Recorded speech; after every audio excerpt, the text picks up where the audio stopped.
Hi all, new moon.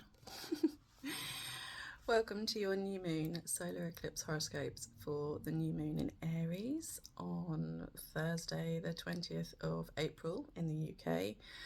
I believe it was the 19th in some other countries, so adjust for your time zone on the planet. It was about 5 a.m. in the UK, so I'm recording these after the event. Remember that eclipse energies are extremely powerful, impactful, intense, and can set the stage for the next 6 months. So it's not like a regular new moon where that new intention energy is bubbling away for the next kind of 7 to 14 days after the actual event, the actual date of the new moon. This is like an expanse of 6 months, a real mega new moon, bringing us in these opportunities to expand and be courageous and use our inner warrior and satisfy our inner child and our urge to create. Aries is such creative energy, urge to create and begin new things. Aries is springtime in the northern hemisphere. It is symbolically springtime worldwide. It is the beginning of things, the planting of seeds, the nourishing that needs to go into that very seeding conception point. So all of those tiny little details that need to go into starting something new to activate the explosion of creativity and excitement. So I'm not going to go too much into what this eclipse is about because I've done that in my previous YouTube video. You can see that as the last YouTube video that I've done. But I'm just going to do some brief horoscopes for every sign. I recommend that you follow your rising sign because this will place the eclipse in the correct birth chart, whole sign, birth chart, house of your birth chart.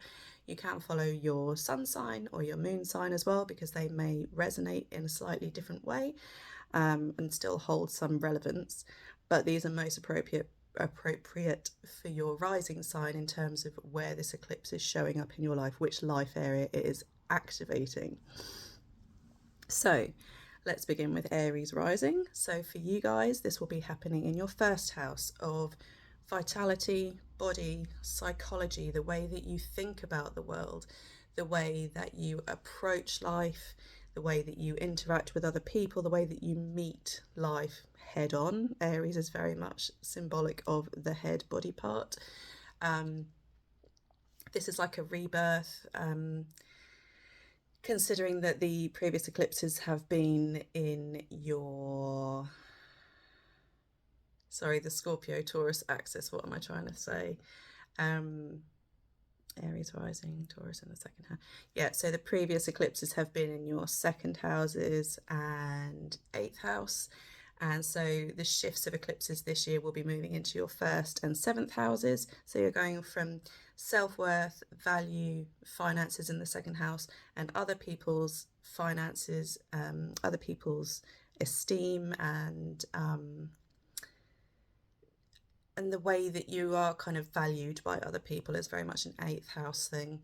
And other people's resources, and this is all tipping the balance now into your 1st and 7th house axis, which is all to do with yourself, your vitality, your health, the way that you show up in the world, the way that you think about things, and with the 7th house axis, because we will be having the next set of eclipses that will be happening later on in this year, after we've got the second one of this series later in April, you'll be having eclipses in we'll be having eclipses in Aries and Libra for the next 18 months. So this will be your 1st and 7th house axis.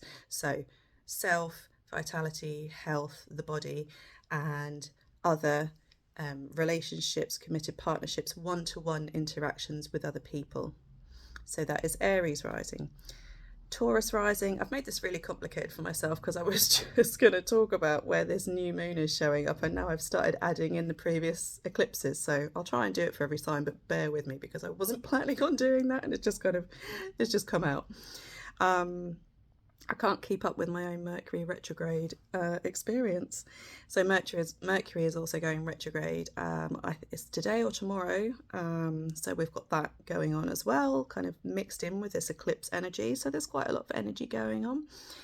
Lots of planetary influences going on. It's a big time, definitely significant time in 2023.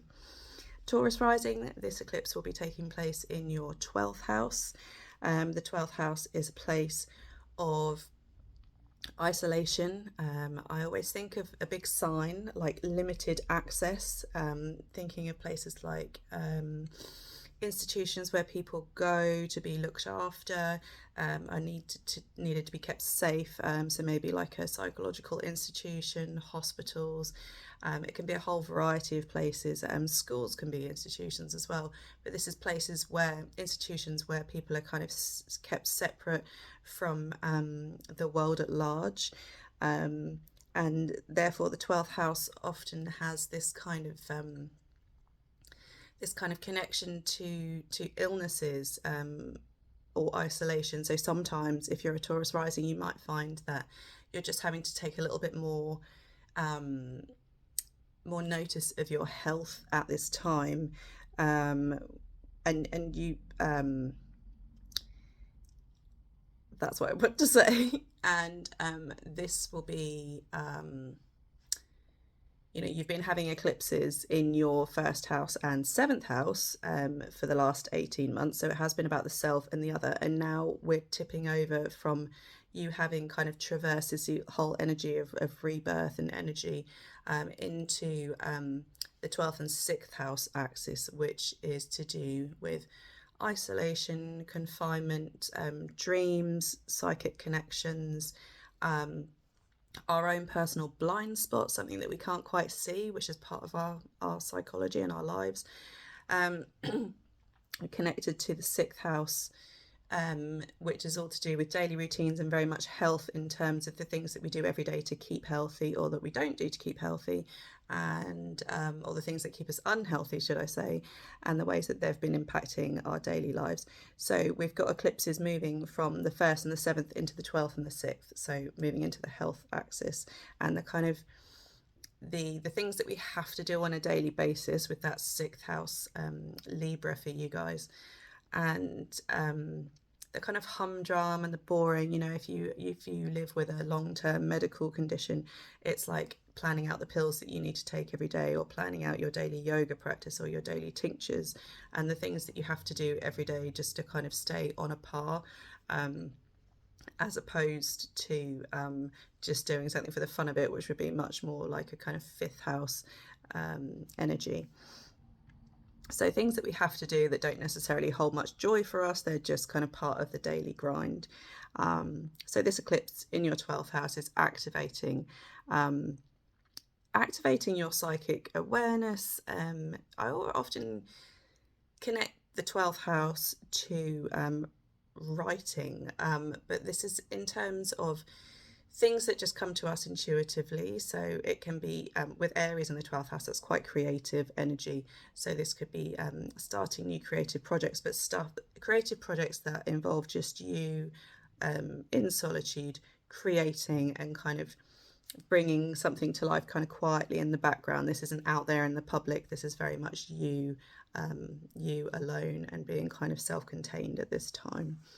Not necessarily the most cohesive energy for the sign of Aries, which likes to be out there and kind of doing it. With Aries in the 12th house, it's a bit like perhaps you give out far too much of your own energy, and then you find yourself exhausted by this experience, because the 12th house is calling you to kind of take a bit of rest time and a bit of recuperation time.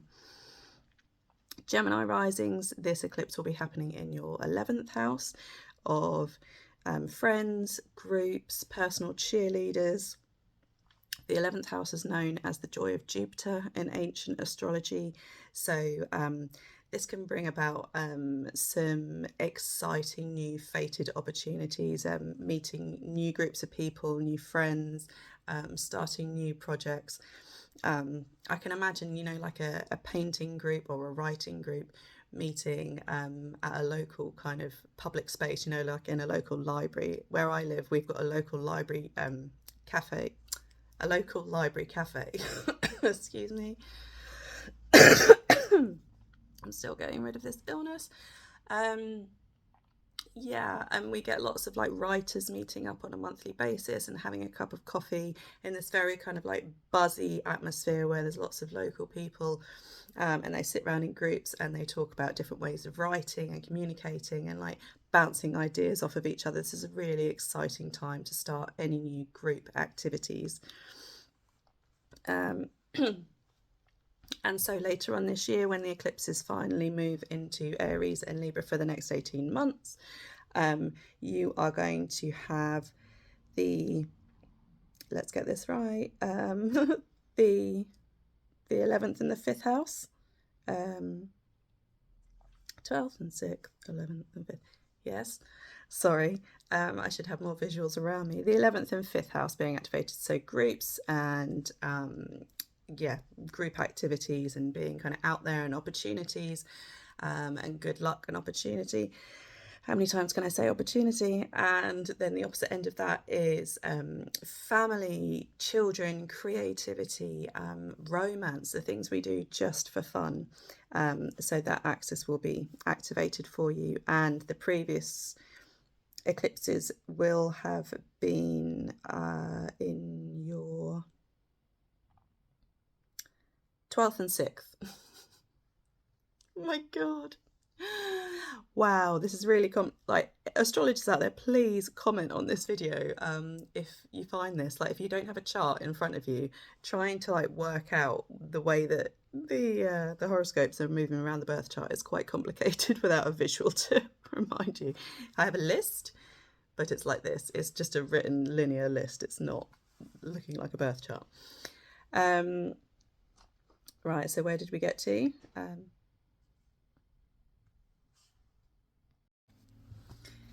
So Gemini rising, your 12th and 6th house eclipses are finally on the way out, which is probably a bit of a sigh of relief for you, because it can just activate that sense of isolation and daily grind of health matters.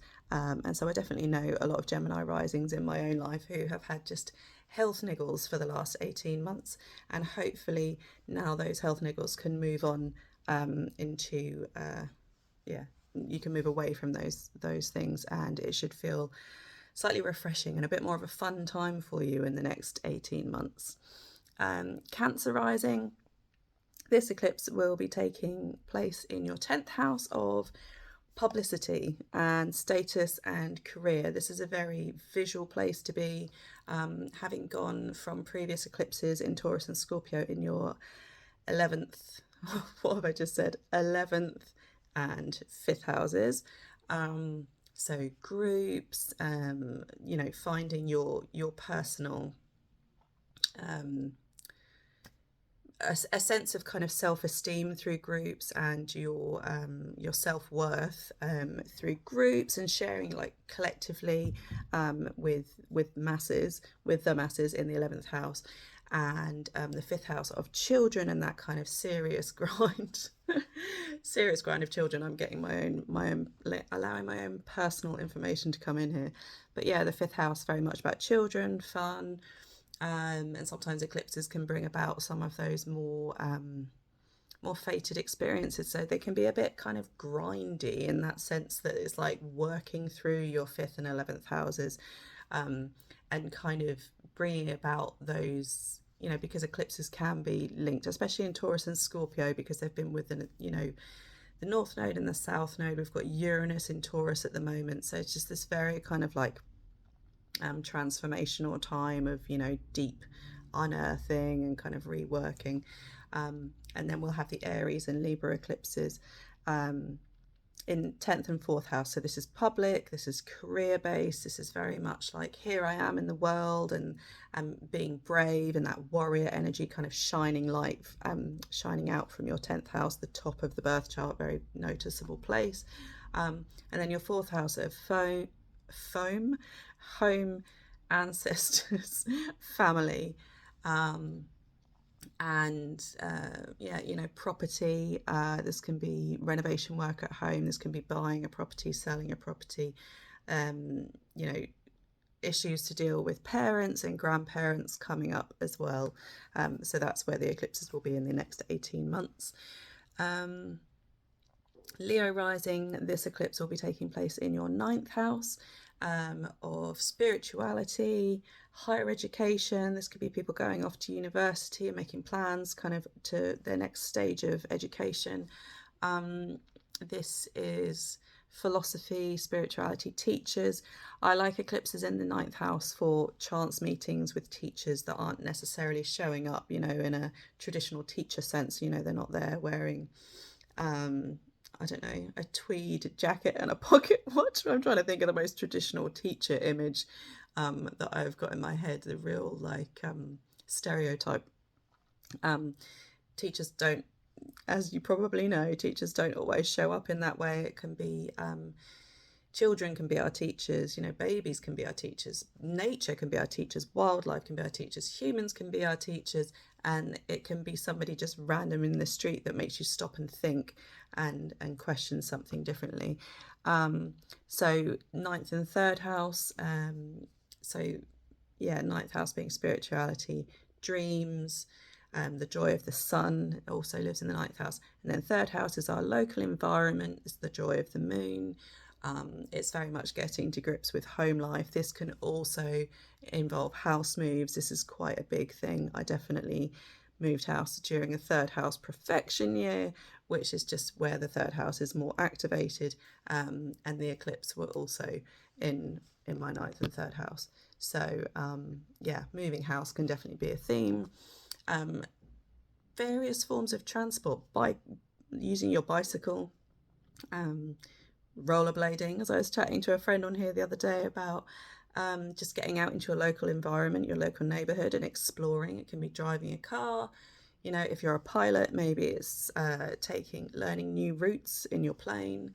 I don't know many pilots, but they do come to mind right now. I can actually think of 3 pilots that perhaps I kind of know. Anyway, that's random. Yeah, so the previous eclipses for you would have been happening in your 10th and 10th and 4th houses. So the Taurus Scorpio eclipses for the last 18 months have been all about you out there in the world and publicly, and then you at home to do with house, home, ancestors, family, parents, grandparents as well. Yeah, so I think we've said the next lot of eclipses will be in your 9th and your 3rd, when we've got Aries and Libra as the eclipses for the next 18 months. Virgo rising, this eclipse is taking place in your 8th house. This is other people's esteem, so kind of how other people find you valuable, which sounds a bit harsh, but that is, you know, other people's esteem, and it doesn't have to be financially valuable. It can be in various ways. So with Aries in the 8th house, probably valuable in terms of, you know, you show up as a warrior for other people and you really fight other people's corners, perhaps specifically that of children. If you've got children that need, you know, you're going to school and they need a bit of extra support in terms of backing them up to try and access various forms of learning support or something like that, this is a really powerful place to have Aries in the 8th house to give you that sense of warrior and dedication and just like bravery to kind of get the thing done. It can be inheritances as well. Beware of things like inherited reactions in terms of anger, and the ability to just kind of like flip might feel quite powerfully strong at this eclipse point and over the next 18 months as the eclipses become activated. So the Taurus Scorpio eclipses will have been happening in your where have we gotten up to? Are we on Virgo? We are 9th and 3rd. This will be in your 8th and 2nd. So yeah, the 2nd house, Libra eclipses will be to do with self-worth, finances, and personal income as well. And then the previous eclipses were in the 9th. Yeah, it's just the previous one, isn't it? So the 9th and 3rd, sorry, to do with higher education, philosophy, I'm not doing very well here, am I? This is why I'm not a professional YouTuber, but we're having a chat and it's fine. Someone's trying to call me from London, I think. I don't know. Oh God, breathe. I've lost my list and I've lost my thread and I'm losing my marbles here. Yeah, so that axis between higher education, philosophy, spirituality, and teachers, and then the third house of home, local environment, neighbourhood, various forms of transport, siblings as well. Siblings and cousins can also live in the third house. Libra rising, over halfway through. Yay! I'm gonna have to wake the baby up in a minute as well. Should I bring him on? Should I bring him on for the last few? I might bring him on for the last two. He might scream. Let's try not to do that. Libra rising, this eclipse is taking place in your 7th house of one-to-one relationships. This can connect to your marriage partner, a romantic partner, business partnerships, one-to-one, any parts of your life where you kind of work in a one-to-one way or you experience life through a one-to-one way, other people's opinions, other people's input in your daily life. Which means that the Libra eclipses are going to be in your 1st house of self and vitality and rebirth and psychology. The previous eclipses of Taurus and Scorpio have been in your 8th and 2nd houses, so it's quite nice to have a bit of a break from the 8th and the 2nd houses, which is to do with finances. Both of those houses are to do with finances, just other people's money is the 8th house and personal money is the 2nd house. Scorpio rising, this eclipse in Aries is taking place in your 6th house of daily routines, health, and just the things that we have to pay attention to on a daily basis. Like I said earlier about if you're living with some sort of health concern, then sorting out your daily medication needs, maybe going to physio to kind of help keep yourself supple and moving. These eclipses are calling you to kind of take responsibility for your daily needs. And with the sign of Aries, we're thinking about the head body part. We're thinking about Marsy things like rashes, like redness, angry things in the body, you know, like boils and kind of spots exploding. You know, we're thinking of Marsy energy. This is also somebody who's a real warrior for their own healthcare. This is somebody thinking outside of mainstream medicine to address their own healthcare needs, because Aries doesn't like to do things the way that everybody does things. It likes to do things the way they want to do them. I'm just thinking, if I turn this on silent, that can't happen again with the phone call. Yeah, so being a warrior for your own health concerns, and then also the 12th house, where the Libra eclipses will be falling for you, looking at that time alone, that kind of self-confinement, that retraction, that sense of needing to rest and be kind of more away from society in some respects, a bit of a period of time where you're kind of away from society. My best analogy for this is thinking about the time when I had my first child and suddenly my life, you know, life kind of really narrows down, doesn't it? You know, like looking through a telescope, the wrong way round, you know, so you've got the tiny end there and you're looking away and everything just looks far away and very out of reach. And life just becomes about you and the baby and being at home and kind of getting into this new routine. And it sometimes takes about 18 months to kind of start trying to get back out there in the world. Not the same for everybody, but that was very much my experience of motherhood the first time around. And so Scorpio risings, these eclipses for the next 18 months may kind of feel a bit like that, the balance between sorting your own health out and just having a bit of time away from society and a bit of retraction, moving away from the previous eclipses being in your 1st and your 7th houses to do with you know, your body and your psychology and your kind of approach to the world, and your partnerships and committed relationships and business partnerships. Where are we? Okay, Sagittarius rising, these eclipses will be happening in your 5th house of this eclipse, Aries eclipse, will be happening in your 5th house of fun, creativity. I like this one for Sag risings. You could be meeting a new romantic partner at this time. Look out for chance meetings with new people. Children may come into your life at this time. And I always think of sort of inheriting stepchildren. That sounds like a kind of slightly odd way of saying it, but it kind of fits the symbolism of the houses. With 5th house eclipses, this can also be, you know, inheriting your own children. So pregnancy wouldn't be kind of completely out of the question. And just having far more to do with your own inner child and that sense of fun and creativity. Really good for creative projects, and just being able to have a bit more fun and you know, a bit more romance. Everybody wants eclipses in the 5th house because they're just a bit more exciting, and you know, Aries in the 5th house, very creative. So I like this one for Sag rising. And then the Libra eclipses will be happening in your 11th house of groups and friendships and community, and the 11th house being the joy of Jupiter, that opportunity, that sense of opportunity coming through as well. Previous eclipses of Taurus and Scorpio will have been in your 7th. Where are we? Sag rising. Oh God, I've done it again. 7th and 1st? No. Yeah. No. God. Sag, Scorpio.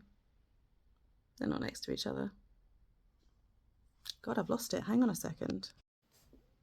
I've got it. I've got a chart in front of me now. So yeah, Sag rising, previous Taurus and Scorpio eclipses have been falling in your 11th and 12th and 6th houses, the health axis. So for Sag risings, this one's a kind of nice lift in terms of moving on from potential health issues that may have been coming up for you in the last 18 months. Yeah, and with your 5th and 11th being activated, and generally more of a fun, jovial time. Capricorn rising, this Aries eclipse is in your 4th house of home, ancestors, family karma, parents, grandparents, property. So lots of changes, new seeding points going on around there. Are you moving house? Are you selling house? Are you, putting a new roof on? Are you in conversations with legal teams about how to kind of move on to the next stage with something to do with your living situation? Are you dealing with the paperwork of a family member who's passed away and you're dealing with that? I can't think of if someone passes away, someone has to be the person that deals with the paperwork, that thing. It could be something like that, because again, Aries is that warrior energy, so her being the warrior for the kind of the family finances. Yeah, so that means that the 10th house is going to be the Libra eclipses for you in the next 18 months, to do with career, being out there in the world, being noticed for something, being, public acclaim. Previous eclipses for you guys will have been in your 11th and what's the opposite to 11th? The 11th and 5th. So groups, last 18 months, groups,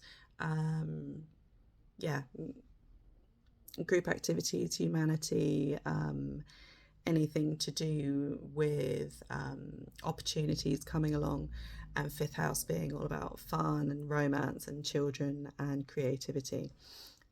So the grind is kind of leaving those areas of your life and moving into the other areas of your life now. Aquarius rising, this Aries eclipse is happening in your 3rd house of local environment, information, siblings, cousins, local transport, and your 9th house of higher learning, spirituality, and teachers is going to be activated during the Libra eclipses in the next 18 months. Previous Taurus and Scorpio eclipses will have been taking place in your, I'm going to have to get the chart up again. In your, where are we, Taurus? Where's, oh yeah, okay.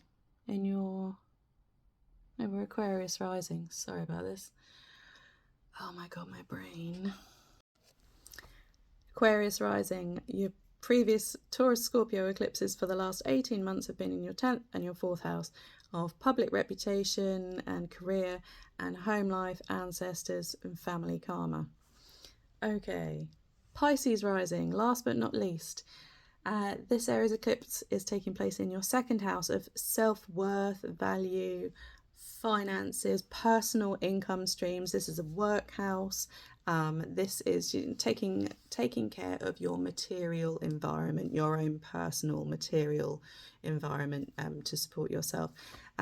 Libra eclipses will be in your 8th house in the next 18 months, which is other people's finances, other people's esteem, how other people find value through you and how you give them a sense of how are you useful to other people. A little bit sounds a bit crappy, but that's kind of the idea of 8th house.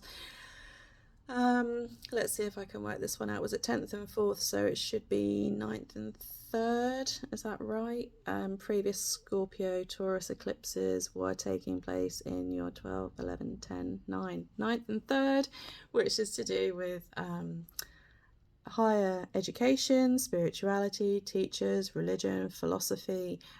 Can also be travel sometimes as well. And your 3rd house of learning, information, siblings, your local environment, various forms of transport.